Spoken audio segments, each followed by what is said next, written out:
Ito na mga idol. Hindi ko to inaasahan na mag-request kayo nito. Yan o.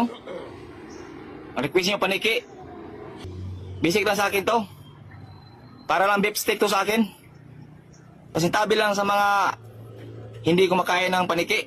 Sinsya na kayo. Content lang to. Oh, yan o. Tirahin natin to. At ang hirap.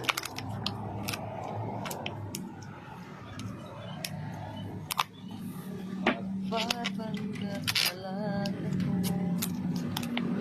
na ako ay masaya. Oo. Pag ako'y kumikilaw mga idol, hindi ako gumagamit ng suka.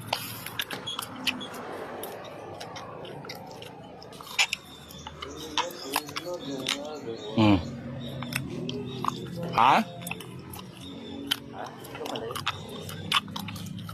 Tingnan natin pag kumilaw natin. Tingnan natin kung masisira ba ang mukha ko pag kikilaw ng paniki.